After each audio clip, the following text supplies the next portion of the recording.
जो खानदान वाली बेटियां होती हैं, जो शर्मदार बेटियां होती हैं, वो कभी गलत मार्ग पर पांव नहीं रखती।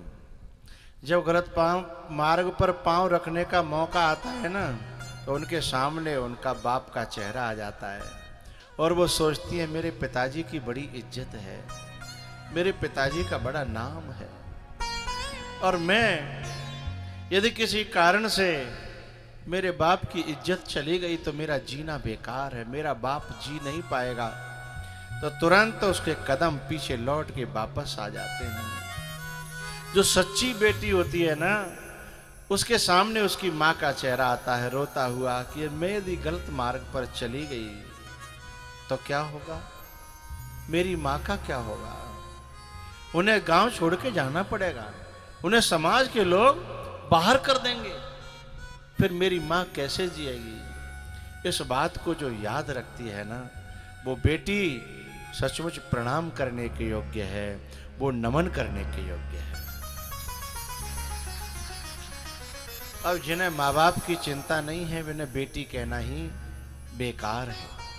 जिन्हें अपने माँ की चिंता नहीं, अपने बाप के इज्जत की चिंता नहीं है, वे बेटियों के नाम पे कलंक हैं।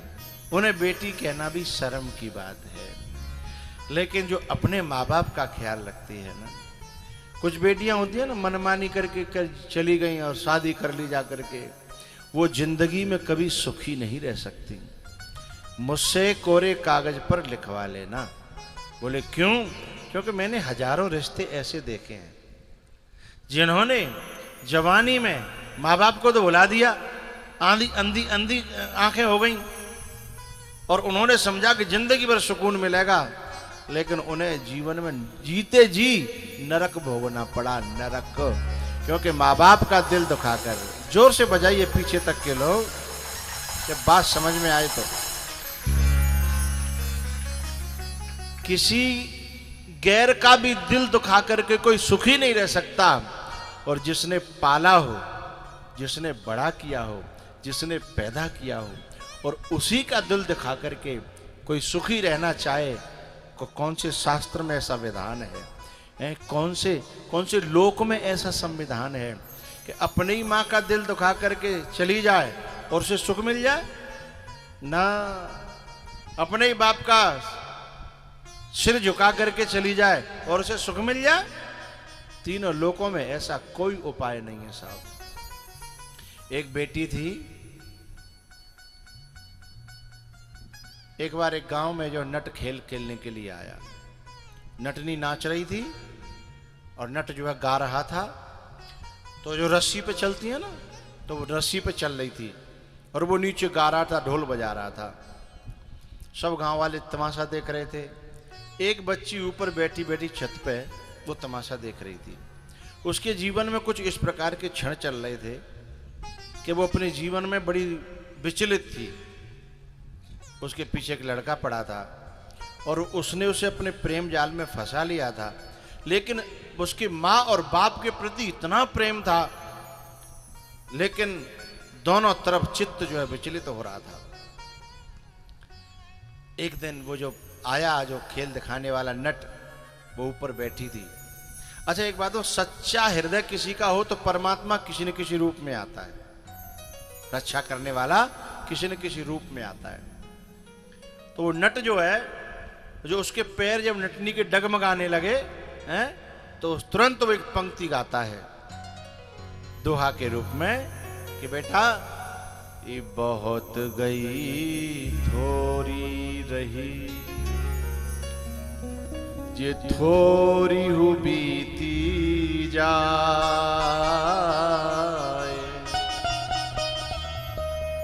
ताल भंग मत होइयो, नहीं कुले दागो लग जाए, ताल भंग मत हो। वो बेटी रो पड़ी छत पे, जो माँ बाप के प्रति जो उसका जो सम्मान था, जो प्रेम था, वो उमड़ पड़ा। क्योंकि वो कह तो नटनी से रहा था, लेकिन बात उसे अपने जीवन से जुड़ी हुई महसूस हुई। उसके दिमाग में ये गूंजने लगी कि ताल भंग मत होइयो, नहीं कुले दाग लगे जाए। ताल भंग मत होइयो, नहीं कुले दाग लगे जाए। बहुत गई थोड़ी रही, थोड़ी बीती जाए। बहुत गई थोड़ी रही। वो बच्ची तुरंत नीचे उतर के आई अपने घर में और पापा के गले से जाके लिपट करके रो पड़ी। और अपने उसके पास एक सोने के कोई अंगूठी या कोई आइटम था, उसको दे करके पापा को बोली इस नट को दे आओ। बोले क्यों? सोना इतना नट को? बोले नट नहीं है पापा, वो भगवान है। बोले कैसे? बोले आपकी पगड़ी की इज्जत उस नट ने बचाई है और मेरे जीवन का सुकून उसने बचाया है। उसके सामने ये सोना चांदी तो कुछ भी नहीं है।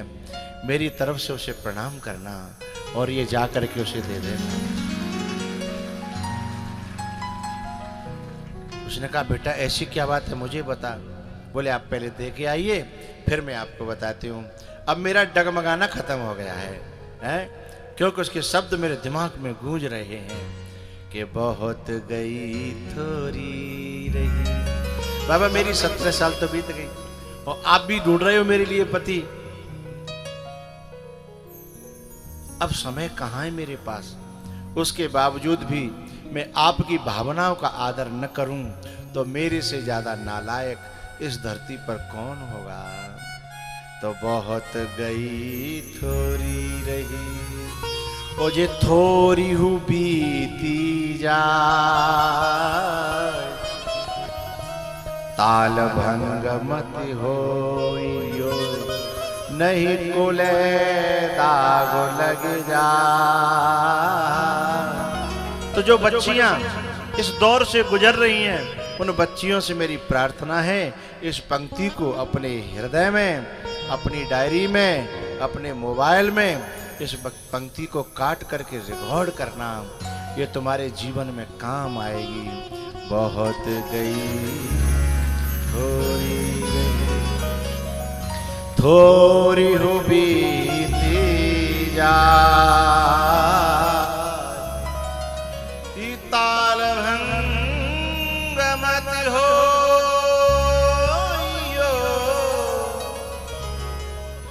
ताल भंग मत होइयो,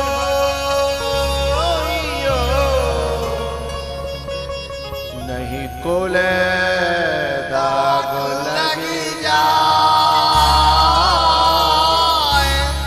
ताल भंग मत होइयो, नहीं कोले दाग लग जाए। ताल भंग मत होइयो, ताल भंग मत होइयो। ऐसी बेटी नमन करने के योग्य है। ऐसी कन्या का पूजन होता है ना। बोले कहाँ जा रहे हैं? बोले कन्यादान ले जा रहे हैं, उन्हें पांव पूजा में। उसी बेटी के पांव पूजने का धर्म है। इसलिए तो बाप पांव छूता है कि बेटी तेने मेरी इज्जत बचा के राखी, मैं तेरा ऋणी रहूंगा। इसीलिए तो पांव छुए जाते हैं। नहीं बेटी कोई बड़ी तो रही है, बेटी पैदा हमने करी है, हम बाप हैं उसके, हम क्यों पांव छुएंगे। लेकिन इसी वजह से पांव छुए जाते हैं कि जिसने अपनी यौवन में, अपने भटकने के दौर में भी हमारी इज्जत को, हमारी पगड़ी को, हमारे सम्मान को जिसने बचा के रखा। इसलिए बेटी हम तेरे पांव छूते हैं, तेरे विदा करते हैं।